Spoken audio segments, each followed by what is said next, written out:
君の虜になってしまえばきっとこの夏は充実するのもっともう戻れなくたって忘れないででも気持ちを伝えてしまえばいつかこの夢は覚めてしまうだろうな青い影が揺れる街角君の虜になってしまえばきっとこの夏は充実するのもっともう戻れなくたって忘れないでも気持ちを伝えてしまえばいつかこの夢は覚めてしまうだろうな青い影が揺れる街角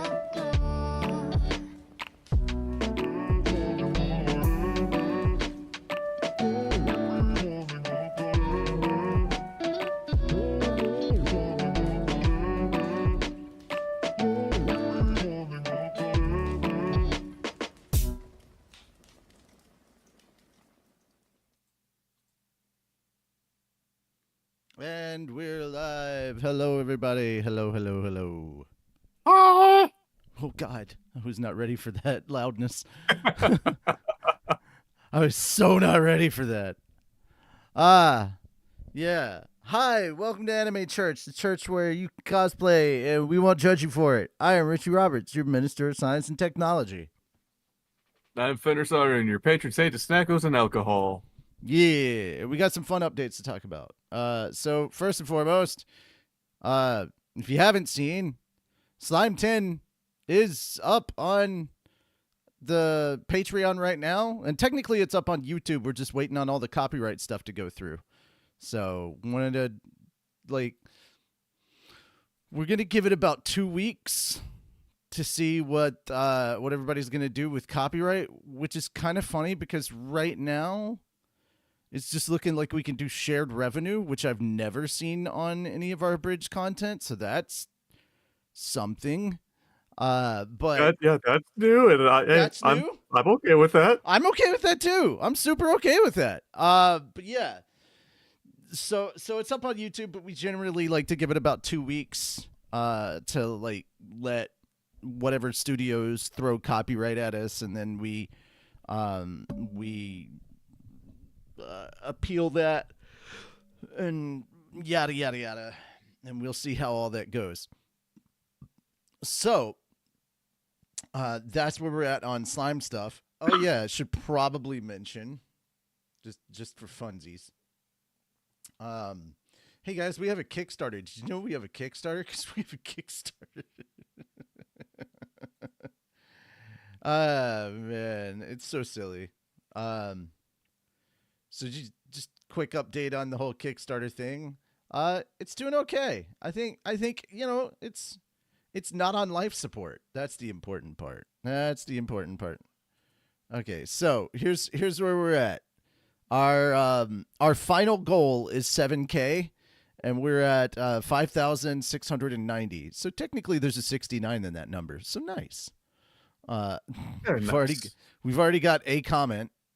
Oh, holy shit! It's been 2 days since the update video, and you're already less than 900 away from 6K stretch goal. Yeah. Well, the next stretch goal is going to be, like I said, it's 7K. Let me scroll down to it. Dear Lord. Okay, there we go. Our 7K stretch goal is a 3-part Gundam Wing abridged special. That will also include some private video and audio editing content and a live cold read from us.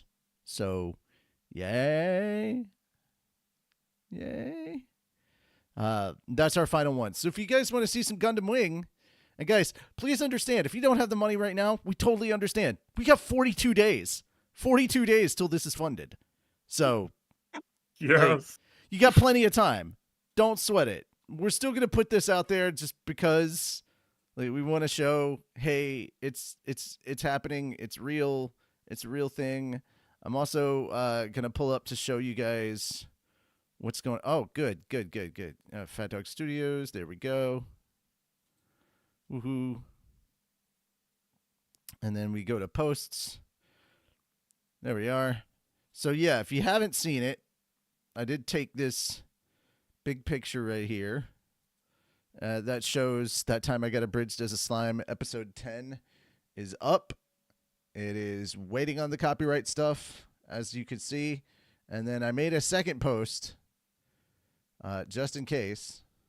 That's this one.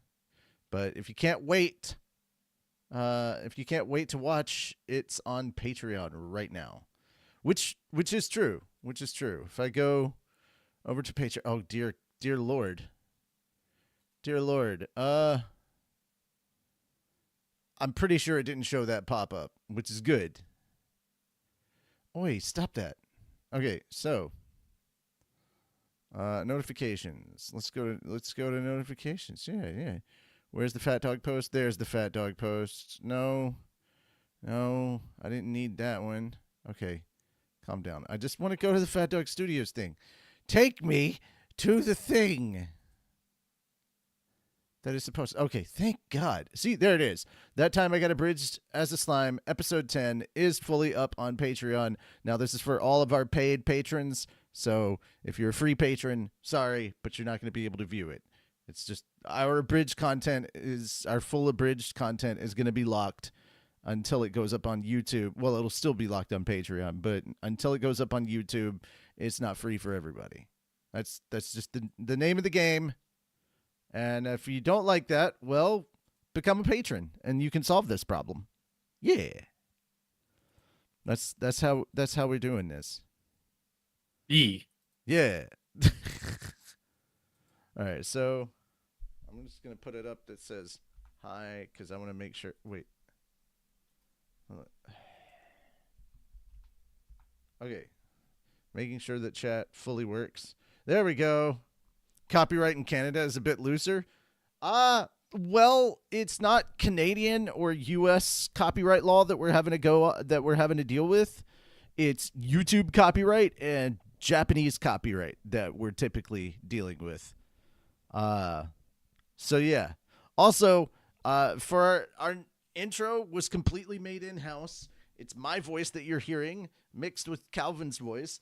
And literally we did that so that we don't have to deal with copyright claims from the music industry here in the U.S., which is notoriously worse than the anime industry.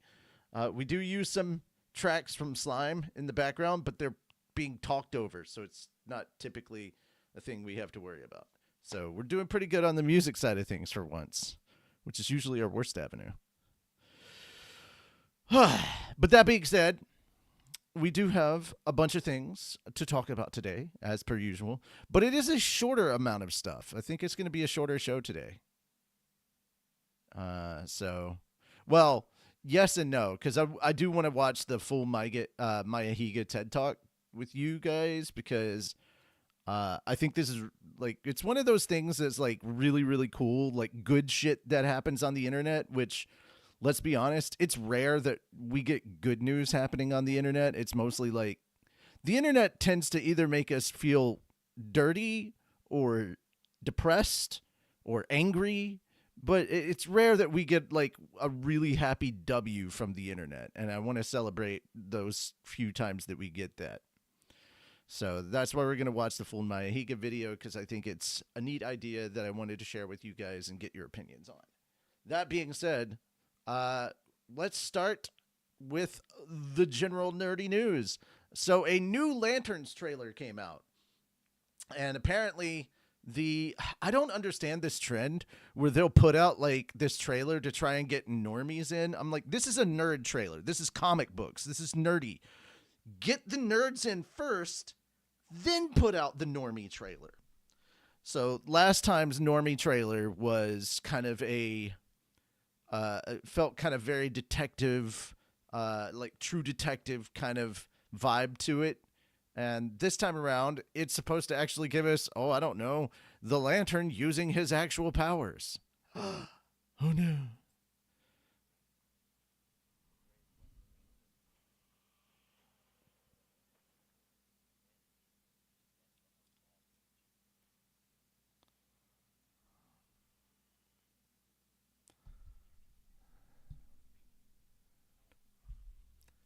I'd do that. I would absolutely do that. You get a ring that, like, so long as you're using concentration, you can make whatever you want. Oh yeah, I'd absolutely just make a bill or like a $20 bill appear. That's that's the superpower right there. You don't have to be rich. You could just create whatever you need. You know, it's green. Money's green. All right. Fenris, you are you able to see what I'm sharing? Yep. Okay, cool.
Okay, so again, I think that's a much better trailer on top of like getting that kind of like mystery thriller, true detective kind of vibe from it.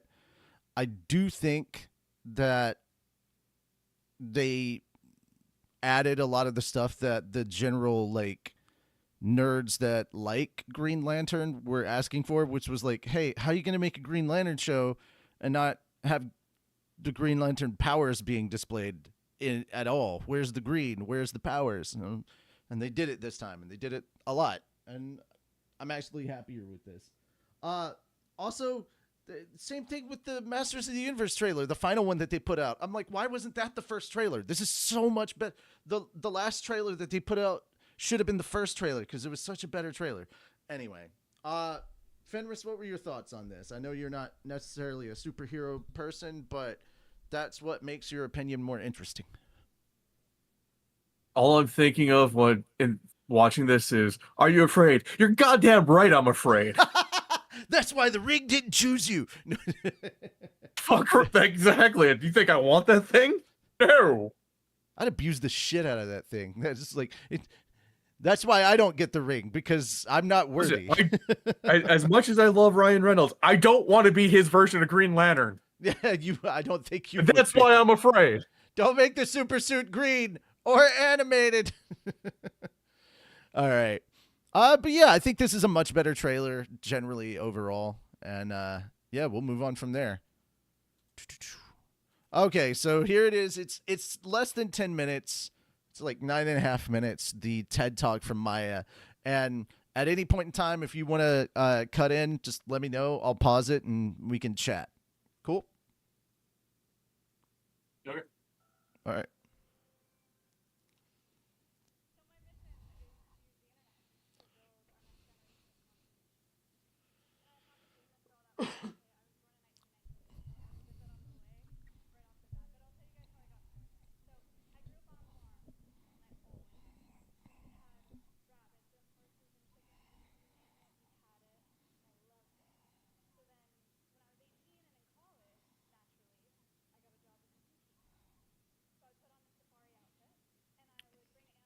The kangaroo's adorable.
Oh, dang it.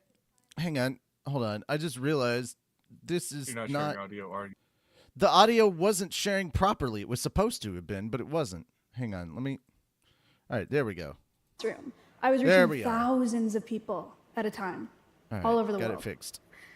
So this was when it really clicked for me, right? I wanted to do this for the rest of my life, but I wanted to do it at a much, much larger scale.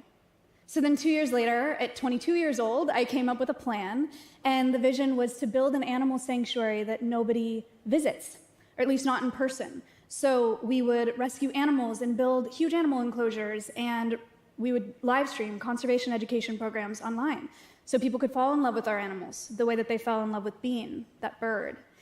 Our animals would be able to reach millions and millions of people without having to meet a single one of them in person. And then, of course, I would fundraise all of the capital to do all of these things and build this entire facility in one single live stream, which is the craziest idea that I've ever had. But this is crazier. It worked somehow. So I'm live streaming one day, and there's some. Oh, thank you. Whoa. I'll take the applause. Thank you so much. So I'm live streaming one day, and someone in my live chat said, Maya, if we raise $500,000, would you shave your head on stream? And I said, yeah, duh. Because who wouldn't do that? Who in their right mind wouldn't do that? Apparently that was pretty motivating though, because over the course of a 21-hour-long live stream, we fundraised $573,000 to build the sanctuary. So I bought some land in Austin, Texas, started building animal enclosures, and I started growing my hair back. And that takes about 2 years, in case anyone was curious. And these screens are huge. That is a huge picture of me bald in front of a lot of people. Okay, so next up was rescuing animals. Okay, so Appa and Momo are marmosets. They're these very tiny, very, very charming New World monkeys.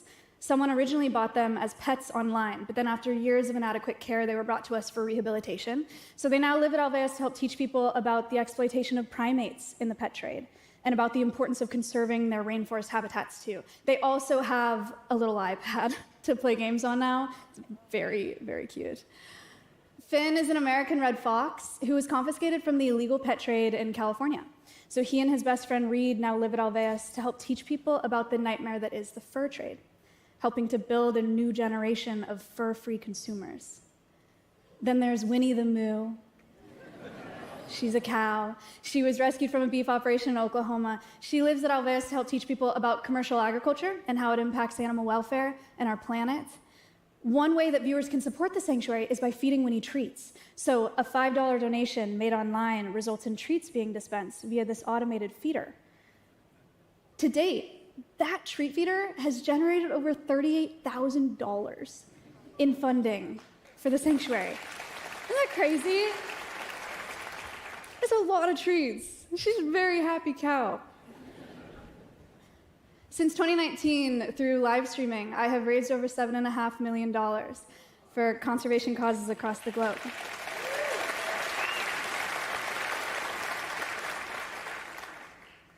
In 2025 alone, we reached over 250 million people with conservation education online. It's over 10 million classrooms, just like the ones that I was bringing zoo animals to in college, just in the last year. Alveus is now home to rescued parrots and emus and monkeys and wolf dogs and more, and we have those 36 cameras that are live streaming them 24 hours a day. But the beautiful thing about these live cameras is our animals are all blissfully unaware of the thousands of eyes on them at any given time. Not being open to the public means that our animals are less stressed by the unpredictable factors that come with people visiting, right? It also means that we've never had to divert any of our funding to guest experiences, like gift shops and concession stands and parking lots. But one of the most positive benefits is we've developed one of the most accessible zoo models in the world. Anyone with an internet connection can visit our animals for free from their device from anywhere on the planet, and they do. Our online demographic, our online community, they range from about 17 to 28 years old. We are our nation's new voters, new consumers, and up-and-coming decision makers. We hold the future of this planet in our hands. But most of our online community didn't even join with an interest in environmentalism at all. They are just normal people, internet users who stumbled across our content in one of their many, many feeds. Alveus Sanctuary brings conservation to young people largely by meeting them where they already are, which is on social media. But before social media, TV programming was establishing the best examples of conservationists, right? Heroes like Steve Irwin and David Attenborough and Jane Goodall. These are obviously some of my personal heroes, probably some of yours as well, as they should be. These guys rock, right? But for most of us, it can be really hard to see ourselves in such legends. It leaves us feeling like that work is just a far-off dream that only other people achieve. But at Alveus, that dream doesn't feel so far off. For our viewers, Alveus is a dream that one of them achieved from within a space that they're already a part of. And they get to be a part of it all live. So we're just getting started. Our next step is taking this Alveus approach to the wild. We're building a new facility where we're going to breed endangered species at Alveus for reintroduction and release into the wild. We're starting with the recovery of critically endangered wolves. Our sincere hope is that people will fall in love with these wolves the way that they fell in love with Bean, that bird from college. We hope that they'll care really deeply about these individuals and then, in turn, about the wild places that we return them to. Millions and millions and millions and millions and millions of brand new conservationists fighting for wildlife and wild places, all doing it from their homes. So my mission is to use the internet to build our next generation of conservationists. And I think it's working. Thank you. Thank you.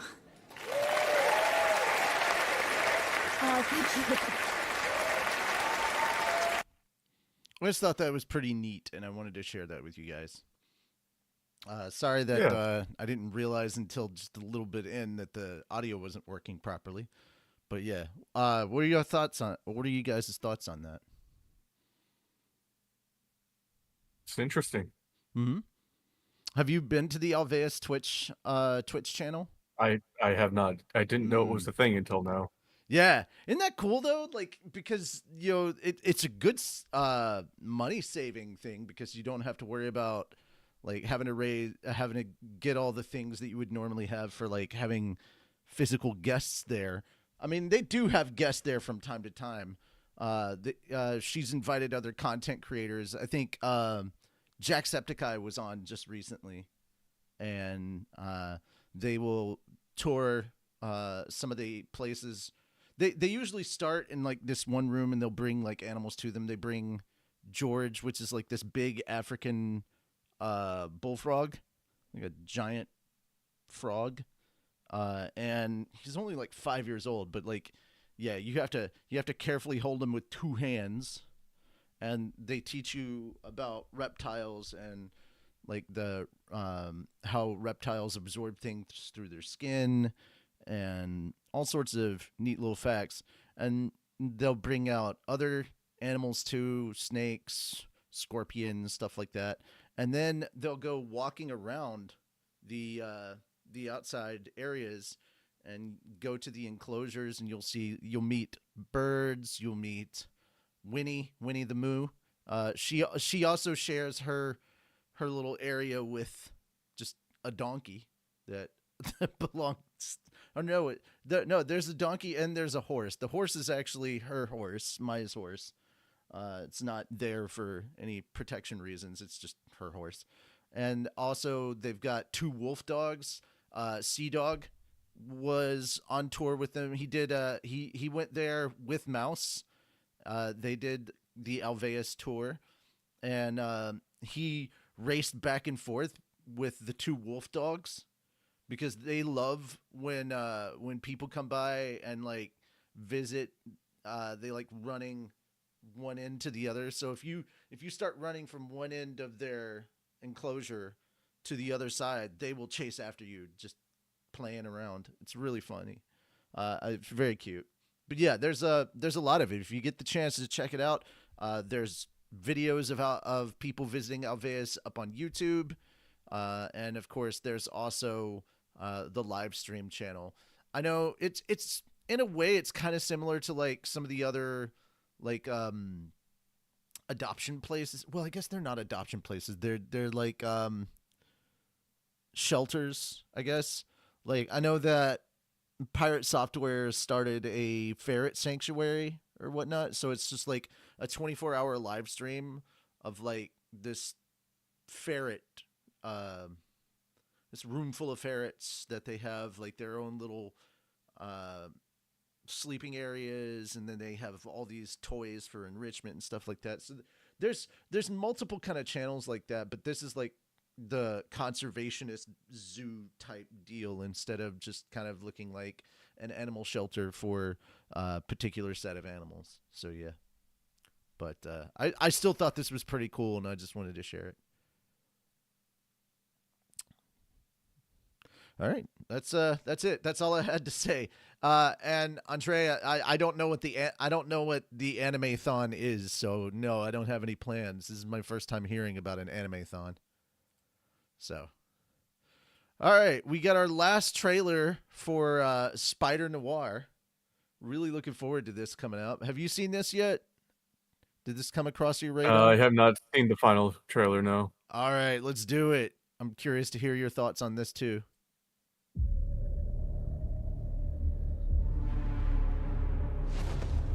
Have you seen it out there? The city's a mess. You used to be. I know who I used to be.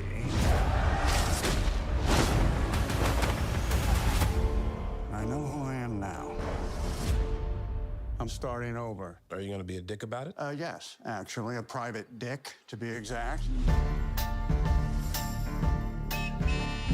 My friend disappeared. You're an investigator. Investigate. It's the little Nick Cage mannerisms, Talking man. about the fact that her friend turned into some kind of sand monster just seems like kind of like a big deal. What the hell is going on? I can't get into it right now. All I know is that once it starts, it gets worse fast. Until their sicknesses eat them alive.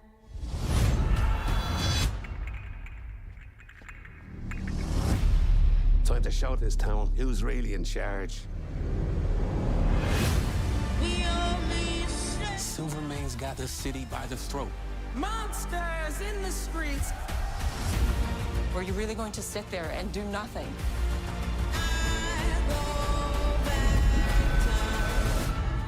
I was never a hero. There's still time for you to become one.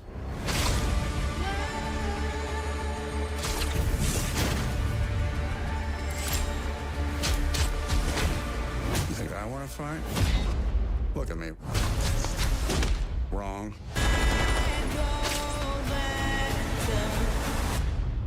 Because with no power comes no responsibility.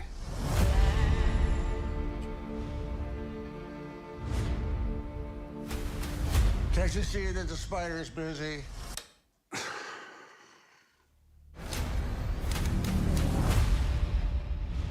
just looks wrong in color.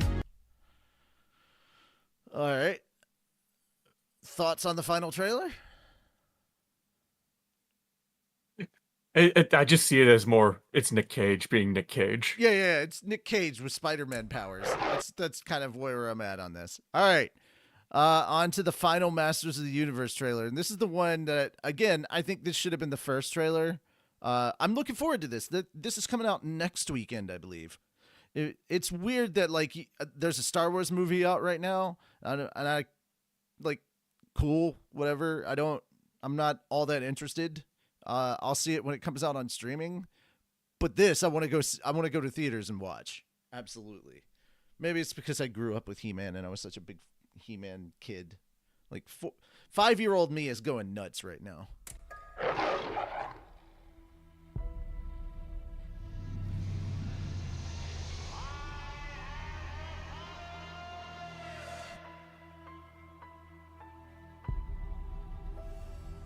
Adam, when you hold the magic sword, what do you say?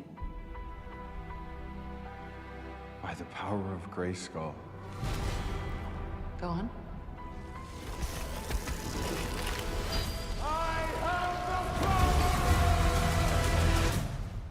Now you're ready.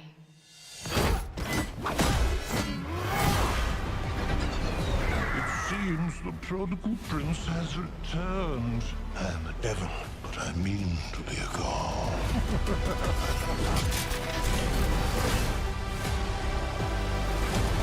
What am I supposed to do? You are he who will restore peace to Eternia. Skeletor took my family, and he destroyed our world. I'm gonna fight for it.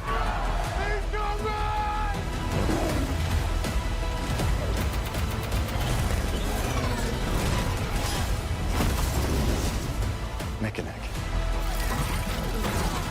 And Ram Man. Hell yeah! And you, Fisto! Mr. Allen! It's Adam, dude. Hey, put your neck away.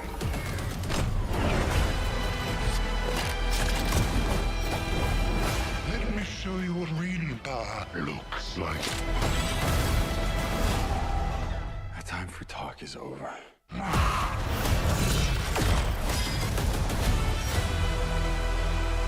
Can you come help me with this? Whoa. It is quite heavy, so if you Oh, could just... oh my god, yeah.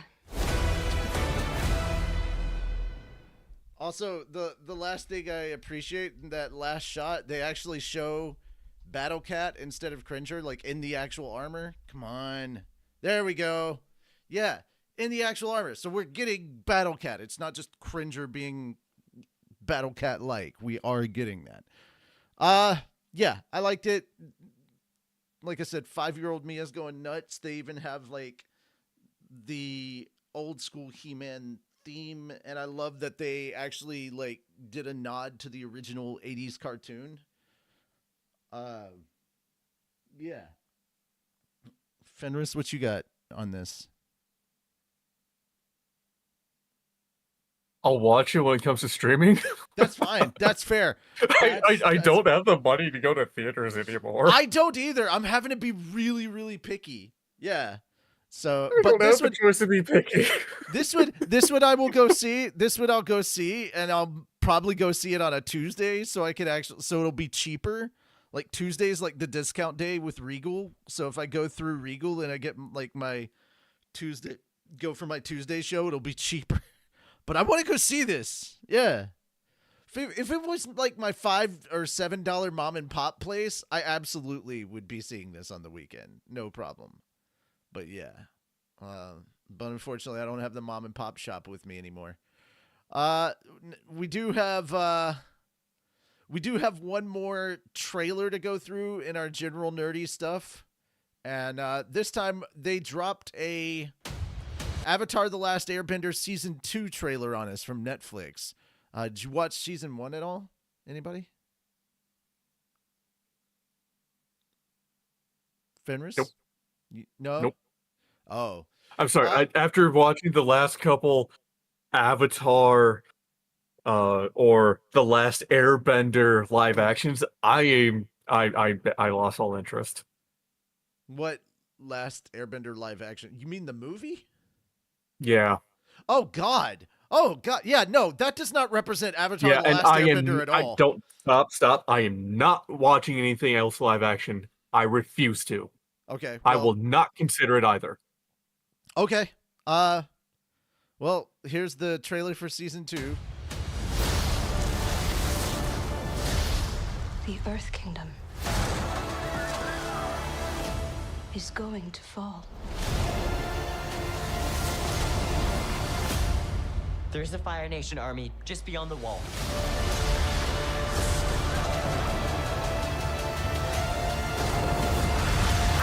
I'm sorry, Avatar. You may be confused. There is no war in Ba Sing Se.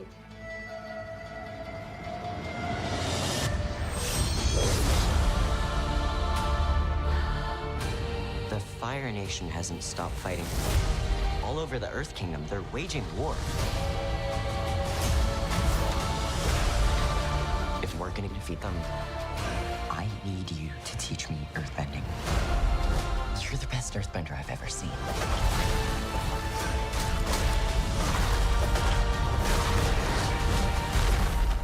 This is the Avatar?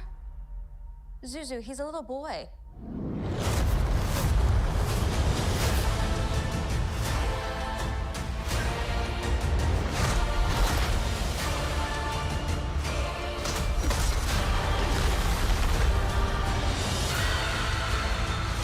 We've already won.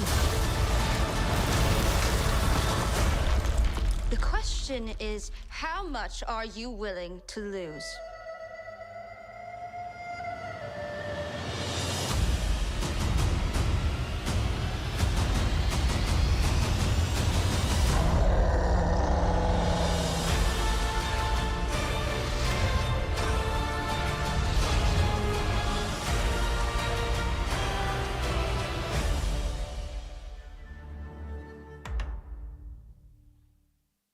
Alrighty.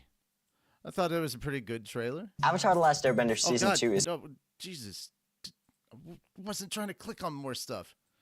I doubt this trailer made you change your mind in any way, shape, or form. Nope. Yeah, didn't think so. I thought it was a good trailer. I saw when I watched season 1, I actually thought it was okay. A little bit more than okay. I thought it was good. Like there were issues that I had with it in certain episodes where I think they probably spent a little too much time on other things as opposed to some of the stuff that I wanted them to spend time on. But overall, this is far and above superior to that god-awful M. Night Shyamalan movie. But yeah. I mean, it's I'll watch it when I'm bored, you know? That's what it is. When I have nothing else to do and I find the time, I'll probably watch it. Probably not right when it comes out, but yeah. I think you can see that they're actually trying, and hopefully they learn from some of the things that the community said they had issues with. I will say this, the guy they got playing Iroh is so fucking spot on. Like that was probably the most important casting. Like if you get Iroh wrong, oh no, that's bad. But yeah, the guy they got playing Iroh is really, really good. All right, lastly, Henya dropped merch for her third birthday. And boy oh boy, when her chat asks her for merch ideas, she listens. Let's go ahead and see what's available. Do you guys have any idea what kind of merch you guys want it in the future? Hey, underwear, please. I want to wear the Henya Seam underwear pants.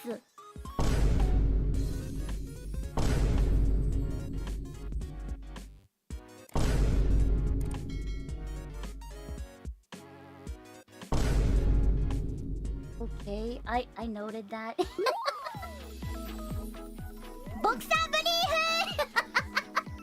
It's not only for guys, ladies can wear it too, so yeah! Show off to everybody, show off to the world, Dayo. First one is a t-shirt, it has a little pocket inside. Hinya Punchy! Happy story! And... have you heard Labubu? No, this is Hinyanya! So yeah, that's the anniversary collection we have. And then I'll promise this time it will be delivered. Do you guys have any idea? So there you go. I also found that they have a hat that just says Dio on it, and I need that hat. Yeah. The prices are in yen, but you can just Google what the conversion rate to your currency is from yen. Yeah, it's looking at the prices, they're not that bad. If they get shipped from Japan, buy a bunch of different things because that shipping's gonna be hell. That's all I have to say. Yeah. Any thoughts on your end, Fenris?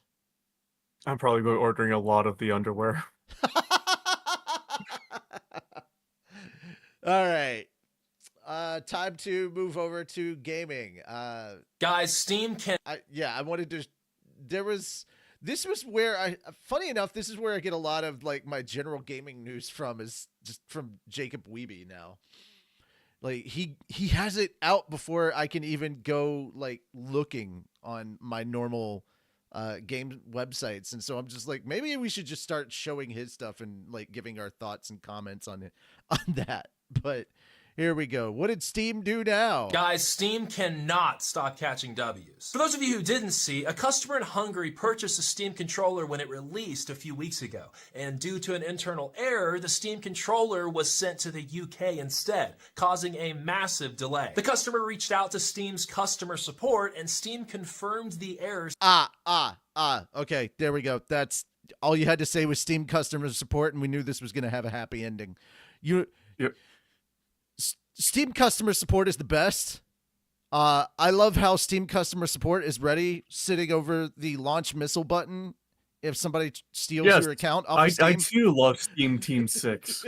Steam Team 6 is beautiful. Stating that the carrier had informed Valve of the misrouting on a small number of packages. And just to clarify, this was not even Valve's fault. This was 100% on the carrier. But Steam took full responsibility when the customer reached out. Steam's customer service apologized for this mishap and redirected the package back to Hungary where the correct address was for the customer. As an apology for this mistake, Steam offered the customer one standard edition game of their choice for free. The customer chose Forza Horizon 6, and the game was added to their account immediately. What the hell? That is such a big W. Like, God, I laugh so hard at all these other groups that are like, oh man, we can't compete with Steam. I was like, well, there's a reason for that. They're customer first. And not in like the customer is always right. They're just like, yeah, if we take care of our customers, they'll come back. And he's not wrong. He's not wrong. I literally watched Asdacross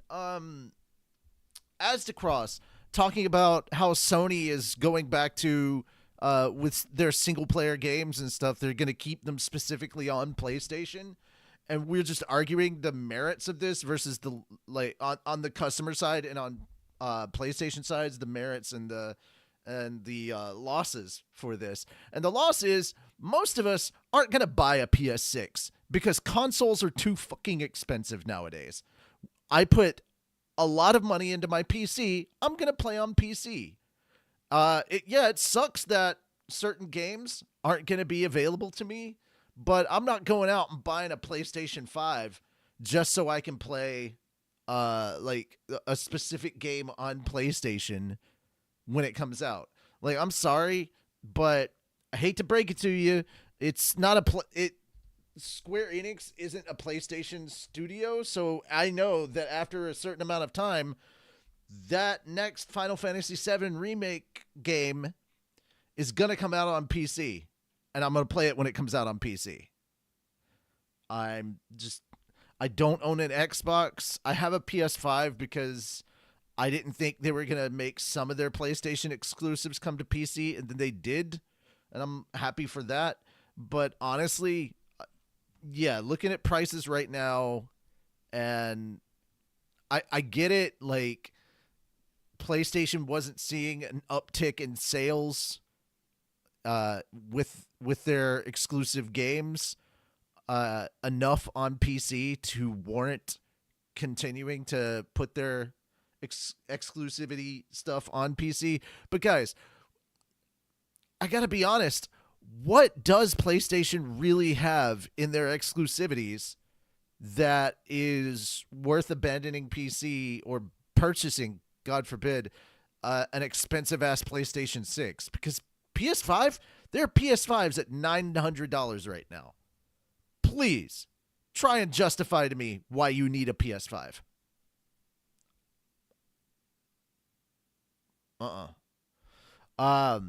But yeah, that's kind of where I'm at. I love seeing this. Valve is just proving once again what a good company they are, and that they have like the best customer service in the gaming industry. Yeah. That's where I'm at on this. You want to throw your thoughts out there, man? It's why are PlayStation so high? Like, not just that, but we're like a year or two away from the PlayStation 6, like you mentioned, and I don't see the point in continuing buying consoles. I mean, yeah, PlayStation's pulling back this single player game solely to their consoles to, incentivize buying the next gen console. But if the next gen console is going to be anything like this gen, what's the point? Yeah, exactly. Like, there were very few actual PS5 games, and most of them were just fucking remakes. I was gonna say, boy, I can't wait for the PlayStation Now- 6's new remake of The Last of Us 1. Like, Now, there have been rumors and quote unquote leaks that Sony has put out patents for new backwards compatibility technology, and some of the rumors are saying the PS6 is going to be compatible with every iteration of PlayStation. In which case, yeah, at that point, it would be worth it. Because I have 2 fucking dresser drawers full of PlayStation 1 and 2 games I want to play again. I'm sorry, no. I hate to tell you this. No, still not worth it, even with all that backwards compatibility. And here's why I will stand on this hill. Emulators exist. I would sooner play these games on an emulator than I would buy an expensive ass PlayStation 6. I mean, yeah, that's completely your choice, but yeah, at the same time, for people like me who have, a library of the physical media that we want to play again.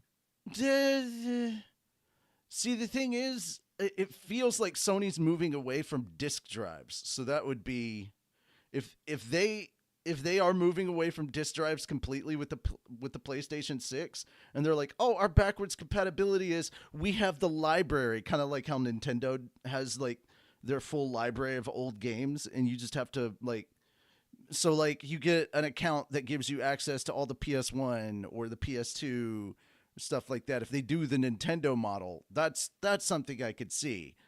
But I don't. To be fair, they kind of already do that with PlayStation Ultimate. Yeah. And we're going to talk about this in a second. They're raising their prices with PlayStation Plus again. Yeah. Yep. All right. Well, that's a good segue. Let's move on over. So PlayStation, or rather Sony, raises price on all tiers of PlayStation Plus, not just Essential. On Monday, Sony announced it was raising the price of PlayStation Plus subscriptions. In the announcement, which only came via a post on Twitter, the company stated PlayStation Plus prices will start at $10.99 for a 1-month subscription and $27.99 for a 3-month subscription, as no other prices were listed. The announcement from PlayStation implied only the Essential tier was being affected. Turns out that wasn't the case. On Wednesday, prices across all tiers of PlayStation Plus went up. 1 month of PlayStation Plus Extra is now $16.99, up $2, while 3 months is $43.99, up $4. A 1-month subscription of PlayStation Plus Premium, the highest tier, is now $19.99, up $2. And a 3-month subscription has increased by $5 to $54.99. Here's the thing, guys. If I buy your expensive-ass console and you're charging me this much just to play online, this is... I'm sorry, but no. Annual PlayStation Plus subscriptions remain unchanged for all tiers.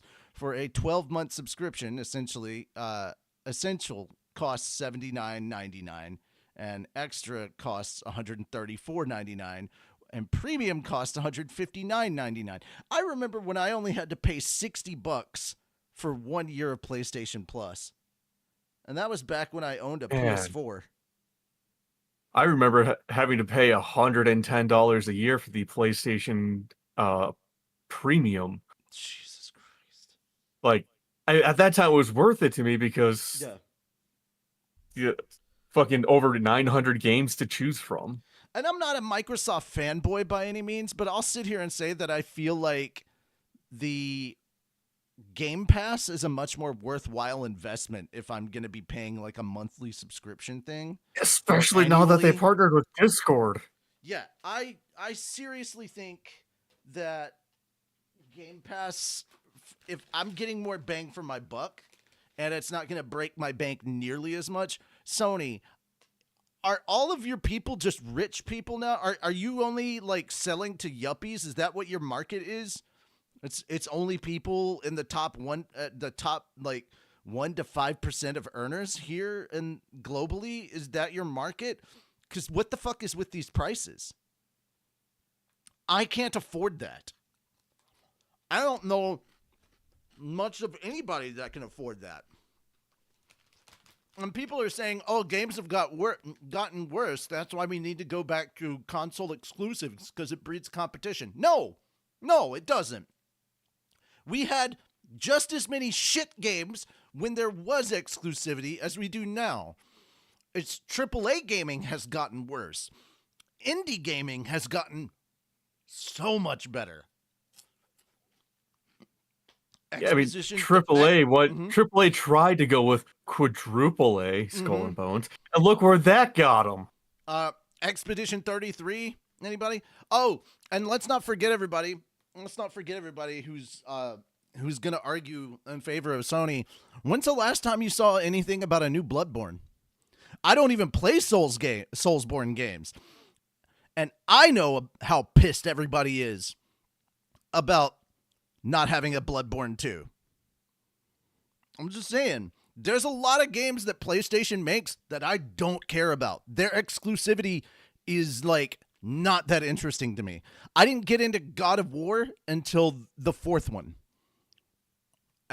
It was because of the whole Atreus thing. It seemed really interesting, and that's what got me into it. And I already had a PS4 at the time. That game did not encourage me to get a PlayStation 4. What encouraged me to get a PlayStation 4 was the fact that I played Dragon Age Inquisition on a PS4, and I wanted to continue playing it on a PS4. I borrowed a friend's PS4 and got to play Dragon Age Inquisition, and I fell in love with it, and I got used to the controls for that, so I bought a PS4 so I could play Dragon Age Inquisition on it. That was basically it. I'm not huge on the Sony thing. The only other thing, the reason I ended up getting a PS5 was so I could play Final Fantasy VII Rebirth, because I didn't think it was coming to PC. I got Remake and Rebirth, and then I played the Spider-Man games. Aside from the Spider-Man games, I'm going to be honest, I don't see a reason for me to want to do that. And I have the Spider-Man games on PC now. And I get it. Yes, the new Wolverine game from Insomniac Games is coming out on PlayStation as a PlayStation exclusive, and it will not be on PC. Sucks to suck. I'm not getting a PlayStation 6 just for that game. I refuse. Nintendo is the last holdout for me. Nintendo is the only one that I will buy a console, handheld, whatever, simply because I want to play Zelda. I get that for Nintendo, their market is Pokemon and Pokemon is thriving. I get that. I didn't grow up with Pokemon. I was like a teenager and adult when Pokemon hit the States. I was like, that's cool. I don't have the nostalgia of growing up with Pokemon. The anime was very geared towards kids, so I didn't really watch it. I've seen episodes here and there. I've watched the first movie just because my brother was really into it and I like the soundtrack, but I'm not the demographic for Pokemon. And I've never been, and I don't have an investment in there. Zelda is my jam. The plumber, well, he's cute and everything, but I got over Mario back in the 64 days. I was way too invested in Zelda. That's the only Nintendo property, along with Metroid, that I still have an investment in. But, I mean, if Nintendo keeps behaving the way that they're behaving, I'm just going to watch other people playing, or I'm going to get my story from walkthroughs with no audio just to experience what the new Zelda is going to be. I would rather do it that way than throw any more of my money to Nintendo. And judging by the way prices and things are changing with Sony, I'm thinking the same freaking thing with PlayStation as well. But then again, I'm just one asshole on the internet. Let me know how you guys feel. I'm not going to buy any no, console unless, like I said earlier, the PlayStation 6 does have backwards compatibility all the way to PlayStation 1. Gotcha. Alrighty. This is one that you brought up. You want to talk about it? Now that we're moving on to anime. Let me Yogizo Scooby-Doo. Moment here. I need to scroll down and find it. Mm. There we go. Yeah. So, looks like we've got another mystery on our hands. This time in Japan.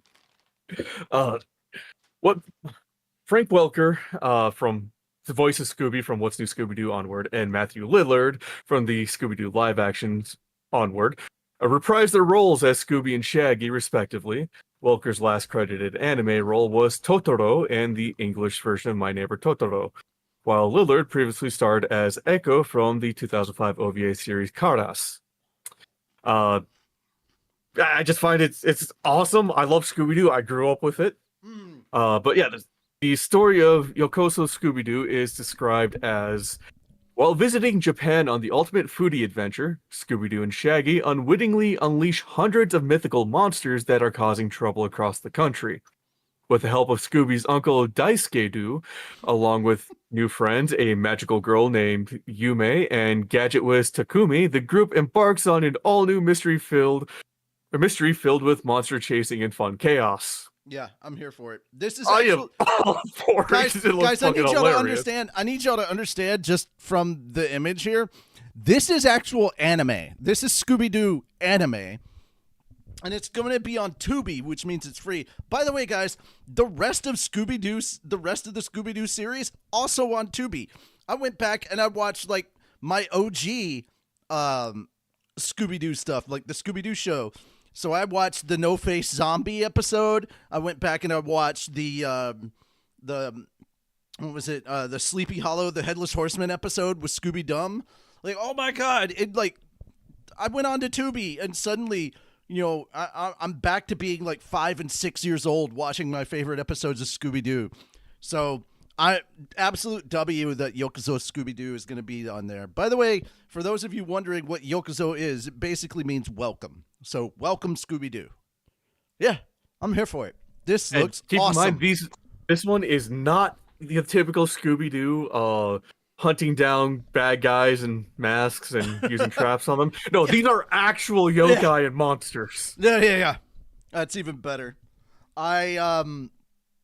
Lastly, obviously, for any fans of Five Nights at Freddy's, if you guys saw the movies that came out, you will recognize Matthew Lillard. He is the owner, I believe. He's the owner of Freddy Fazbear's Pizza. Huh? He's Springtrap. He's Springtrap. Okay. Gotcha. I know I don't know anything about FNAF. I'm not into that scene. But I know that he was in that movie, and I love Matthew Lillard. He's really good.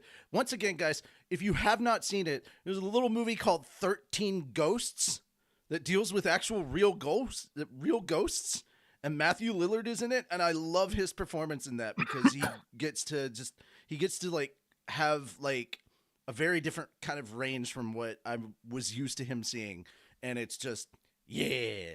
He gets to display so many different emotions.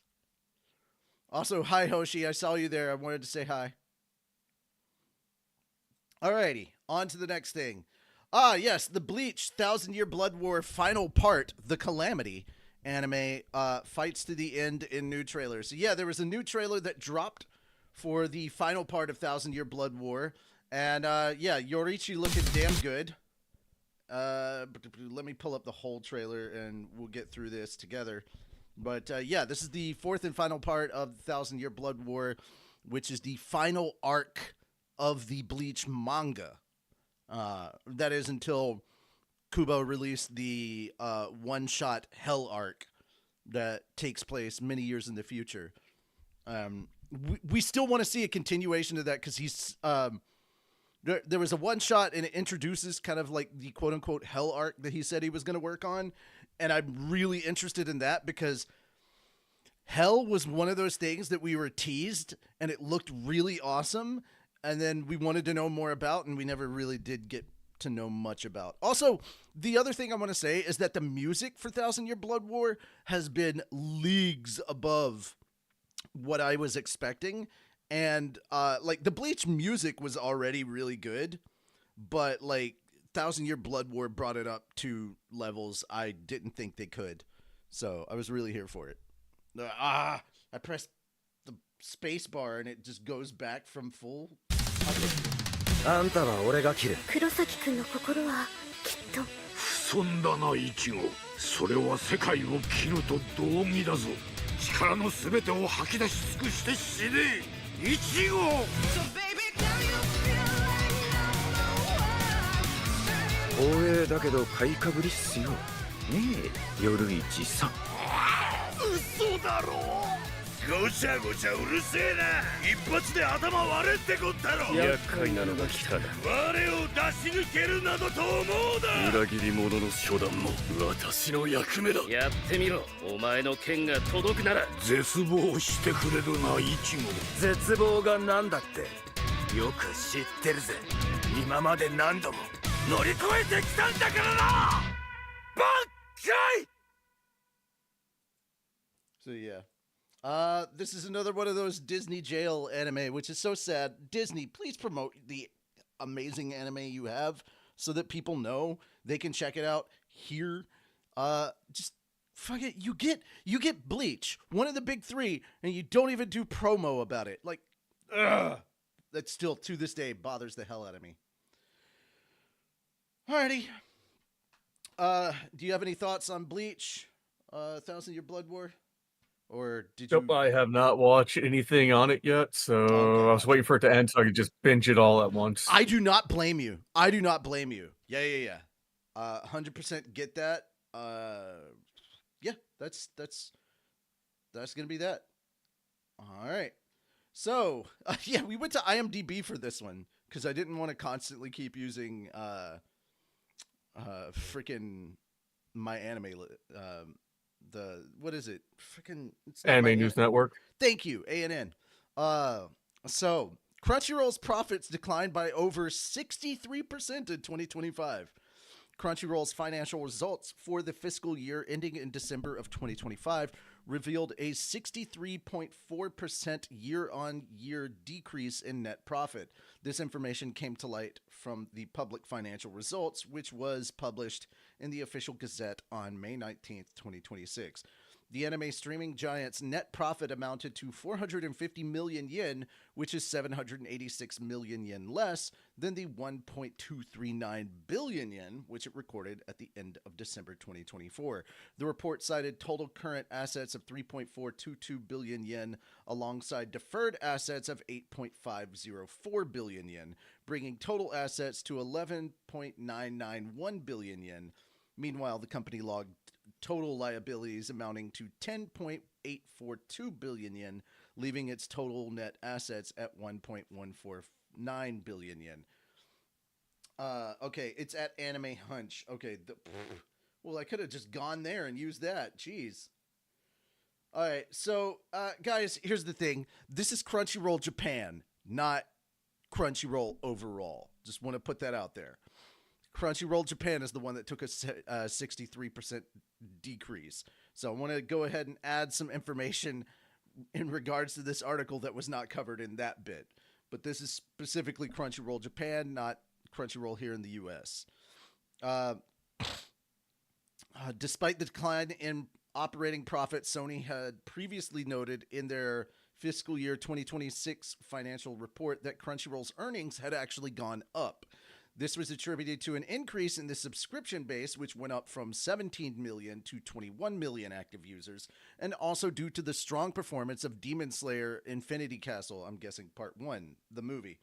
The decline in profits, despite the reported increase in revenue, points to soaring operational cost for the streamer. However, Sony has positioned anime and, in extension, Crunchyroll as a core growth driver for its future, suggesting that the company has complete faith in the anime streamer's performance. Interestingly, Crunchyroll increased its subscription prices earlier this year, possibly with a view to pull more revenue from its existing user base. The pricing update saw the basic fan tier increase from $7.99 to $9.99 a month, while the Mega Fan and Ultimate Fan tiers also experienced price hikes.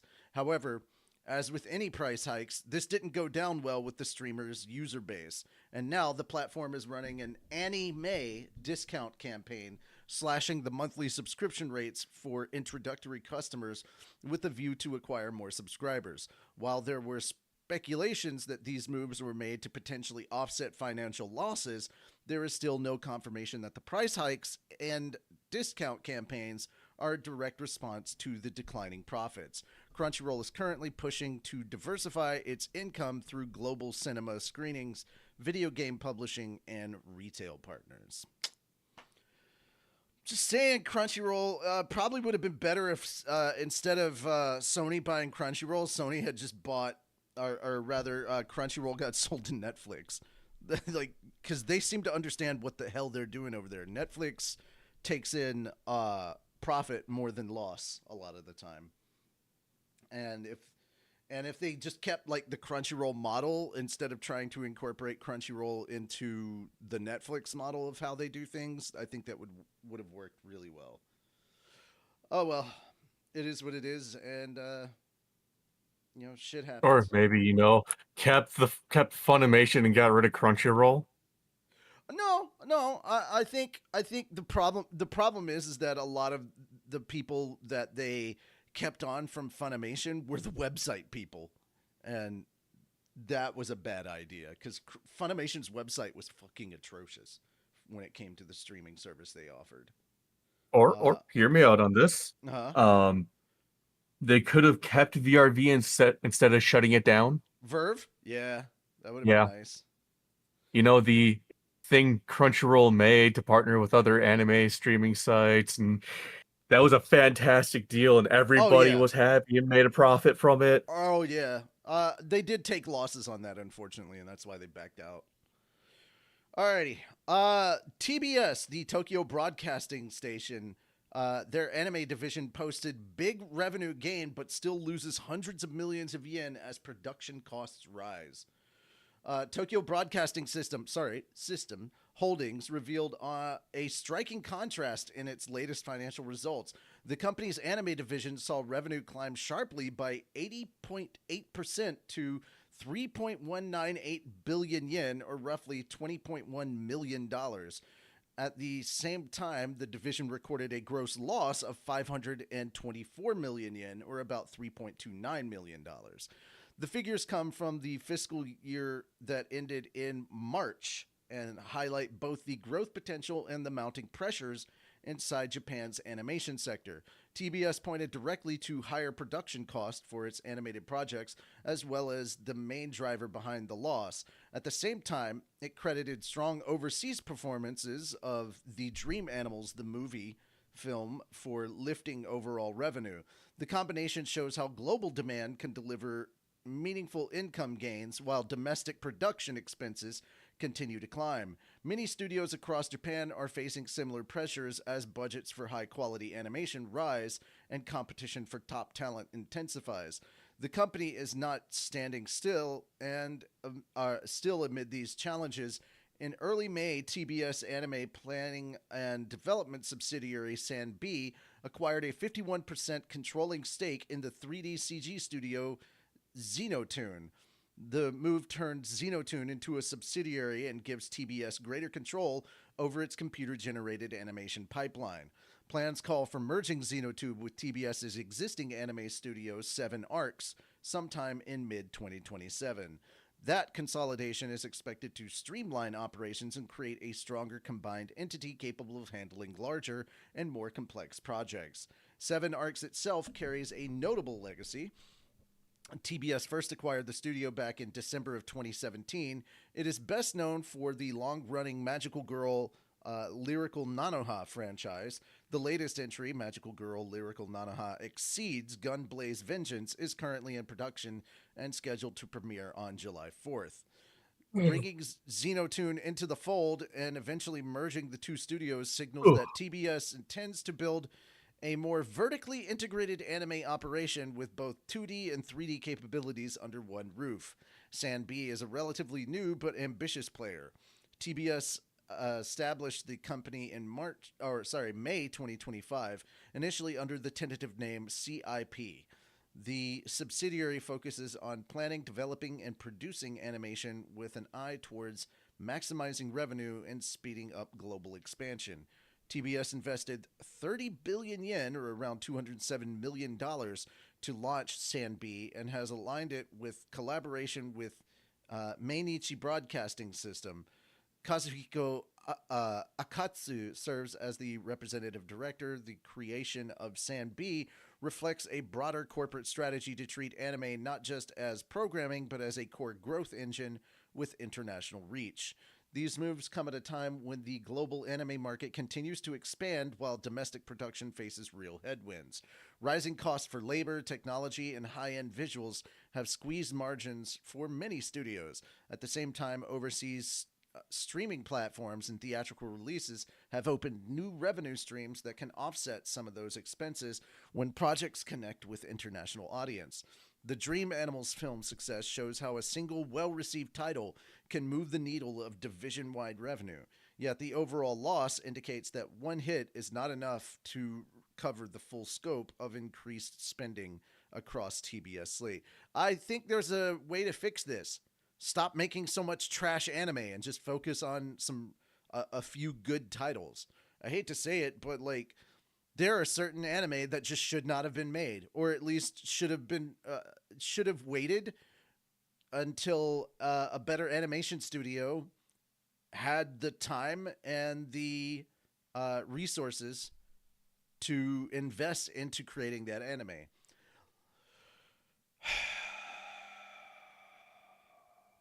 Looking at you, T-Bait. Looking at you. Yeah. I'm just saying. Yeah, I could go on and on this one, but like, we more or less get the gist.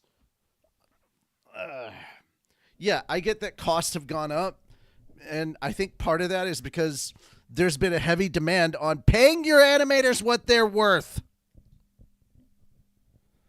They're like, oh, it's too expensive. Well, maybe you shouldn't have a committee of fucking producers. You ever think about that? They make a lot of bad choices.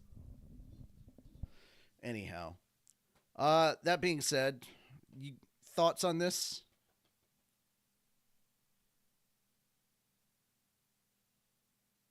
Okay. Good. Yeah. Okay. Part of me thinks that, hey, awesome, the committee is losing money. Fuck those assholes. Yeah. Another part is like, oh shit, that's gonna look bad on the animators, and they're probably gonna lose their jobs. Yeah. Alrighty. You want to take these last ones?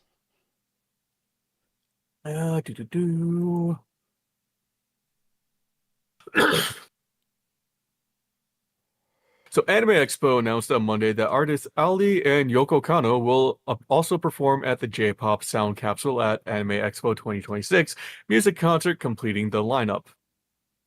The concert also features girl group Roselia, rock band Spy Air, and singer Yoko Takahashi. J-pop Sound Capsule at AX 2026 will be held on July 2nd from 8 p.m. to 11 p.m. Pacific Daylight Time at the Crypto.com Arena. Ew, crypto. Yeah, I know. Ticket sales for the concert started on May 5th. This year's Anime Expo will also host a Japan Music Vocaloid powered by Dwango event on July 4th with guest performers Hachioji P, KZ from Livetune, Pico, Satapan P, and Teddy Lloyd. Entry is included with attendees' Anime Expo credentials, and no separate ticket is required. The event will also host the first official North American screening of the Super Dimension Fortress Macross Do You Remember Love anime film on July 5th at 12 p.m. Pacific Daylight Time. Big West will also host a Macross panel on July 2nd at 1 p.m. The convention also previously revealed the following guests: Masayuki Yamagishi, Infinite's Ina Hamabe, I cannot fucking read today, Hiroyuki Watanabe, voice actor Masakazu Morita, voice actress Machiko, voice actor Daisuke Hirose, and writer and artist Meme50. Yep. It's always 4th of July weekend when Anime Expo happens. Yep, nope, I have no interest in going to Anime Expo. Oh, no, I don't either. I've been once and that was enough. Like, I've never been. I just know that they were founded the same year I was born, and man, that is a mistake. No, I was just saying that it's always 4th of July weekend. And I'm like, okay. All right. And the last story. The official Japanese Twitter account for Sony Pictures Entertainment I don't. Okay, This is that not a the way they reboot. have that This is worded. not a reboot. No, the way they have it fucked with me. Like Sony Picture Entertainment new live. No, it's Sony Sony Pictures Entertainment. It's supposed to Where's be the an apostrophe S? Where's the apostrophe S? But their new live-action, quote-unquote, reboot of Capcom's Resident Evil survival horror game franchise revealed on Thursday 2 posters, and they show the film's October 9th release date in Japan. The film will open in theaters in North America on September 18th. The film stars Austin Abrams as Brian. The cast also includes Zach Cherry, Kali Reis, and Paul Walter Hauser. Zach Krager directs the new film, which, if you haven't heard anything about this, man, with all the hate the first trailer got, Dude, I'm surprised that's everyone's the heard funny of thing. it. That's the funny thing, right? I just recently watched a couple of normie Resident Evil gamers react to the trailer, and they're like, "That looks really good. Where's the Resident Evil?" They're like, "It looks good as a horror movie. It just where's the Resident Evil?" I cannot. So I've heard rumors about the whole plot of it is the fact that he started writing the movie before he got the Resident Evil IP. Yeah. That would make sense. So, also going off of the interview he has had about the movie, I don't think he knows anything about Raccoon City. yeah, I think he's just. I honestly think he's like a casual that came over and saw and played RE4. That's the thing. and that was Like it. the quote unquote second trailer where Zach Krager talks, he stated he sunk thousands of hours into Resident Evil, and I'm like, yeah, no, that contradicts your first interview where you said you basically only played 4 onward. Oh boy. And that he doesn't know if the city got nuked or what have you. How do you not know that? Dude, all you had to see was the trailer for Requiem and you'd know it got nuked. So that was actually retconned. In the original Resident Evil 3 Nemesis from 1999, it was actually nuked. They retconned that in Outbreak File Number 1 to thermobaric missiles. Multiple. Cool. And then in the remake, it was once again a larger yield thermobaric missile that hit the city center, but the outskirts of the city still survived. Why was the RPD considered the outskirts in that case? Because it looked like too much of the RPD survived. So RPD is in, if memory serves, no, it's not. If memory serves, it's in Uptown, which is, once again makes no sense. But then again, who the fuck buys an old art museum and turns it into a police station? That's what I'm saying.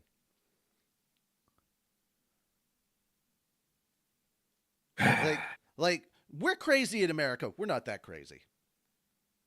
No. And also, I understand Biohazard was first made in Japan, but 100,000 people is not a small Midwestern town. The medium Midwestern town of Raccoon City. To be fair, it probably used to be a small Midwestern town until Umbrella came along. Well, that's the thing. Umbrella basically founded the town. Yeah, okay. I'd say the small Midwestern part of it was just probably like the Arklay Mountains, if anything. And that's got a giant asterisk next to it because of the research facility. It's not technically part of Raccoon City either. All right, well, we'll see. Anyway, yeah. So I'm sorry, you're talking to somebody who is like I don't care. Referenced as a lore master for Resident Evil. God damn it! I'm just trying to go back to complaining about why is it that the Resident Evil movie comes out later in Japan. when Japan is the one that brought Resident Evil to? Like, no, it should not be coming out later. It should be same day. Japan has earned this, goddammit. North America should not get it 3 weeks in advance. I think I know why. Because Japan has much better Resident Evil media, like the live action plays. Oh, okay. That makes more sense. Okay. It actually follows the story and lore. So they don't. They because do it I'm later sorry, because they don't but want... no. I'm talking about the release date of this film. I don't understand why the 3-week difference between when it gets released in North America. And Japan. But like, I'm gonna see it because I'm a Resident Evil fan. It's what I do. You're gonna go see it in theaters? I'm going to take it with. I'm just going to go in there with the mindset of this isn't Resident Evil. Okay. And I'm probably going to enjoy it. Okay. It's the exact same reason, the exact same mindset I had when I went to watch the Paul Anderson movies. I just considered them an alternate universe. Aside from Apocalypse, because that I had to get up and walk out of that movie mid movie because I still haven't finished Apocalypse. I refuse to. I mean, I'm still trying to figure out why the fuck they did a Monster Hunter movie that did not have much Monster Hunter in it. Anyway, just stick to the source material. You don't have to make everything set in this world crossing over with another. Like, guys, Monster Hunter is not a fucking isekai. Okay, but don't get me wrong. I love the fact that he's doing something new with the Resident Evil film, following your random guy. I will say this already. I will say this in the defense of the Resident Evil movie that's coming out. It already looks way better than all the Alice films. Yes. I will give like it that. I love the fact that it's focusing on somebody not related to the lore. Because named characters, they have their own set, they have their own canon, their own events that you're never going to be able to do them justice. I think telling an original an original story that takes place in the world of Resident Evil, that's a really interesting thing. There are, however, certain bioweapons that you have to kind of follow along with in this regard. That, you know, if they make an appearance, cool.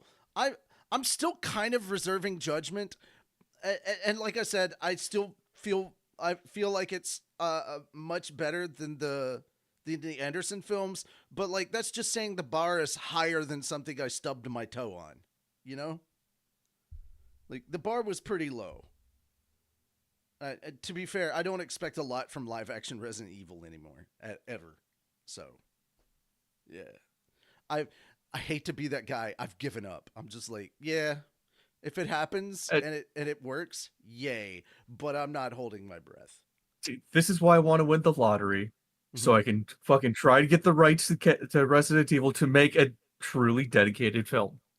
Dude, we could just do that with fan stuff, and like it wouldn't be like I could shoot better stuff with a GoPro. I'm just saying.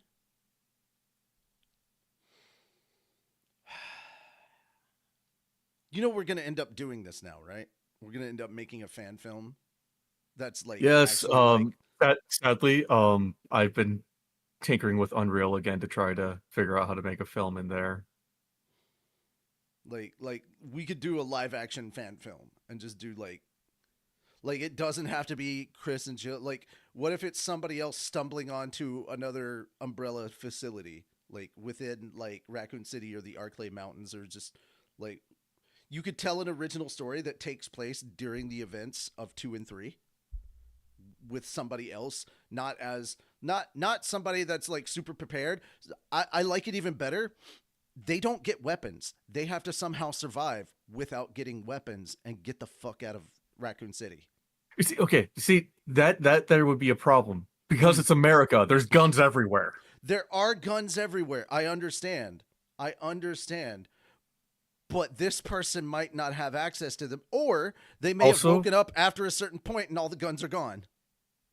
Also, you can make turn damn near anything into a weapon if you're desperate enough. I'm not sitting here saying that I'm not sitting here saying they don't get defense items. They just don't get killing items. Like, they don't get offensive weapons. They get defensive weapons, and they have to like. And it's mostly like they're MacGyvering stuff together. You know.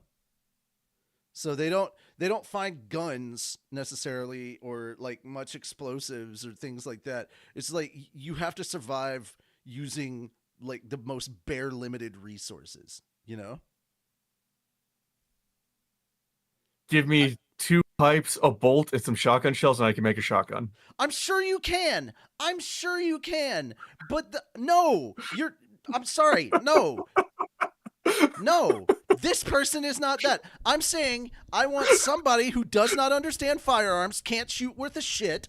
It's not about knowing about firearms. It's basic fucking physics. Sure. Okay. Narratively, like, I want a character. I want the stakes and the tension to feel strong. I want a character that doesn't have a lot of stuff. Like, I'm also going to take away guns just for the sheer fucking fact that they're loud. Melee only now. Yeah.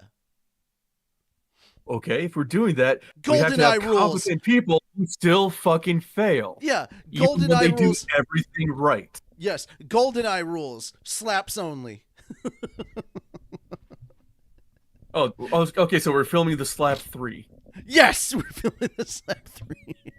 No, but I would like that if, like, okay, so say, or okay, I'll give you firearms, but when they wake up, they cannot walk. Their legs are, like, they've taken so much damage, they have to kind of crawl out of there and make their way to getting, like, the tools to defend themselves.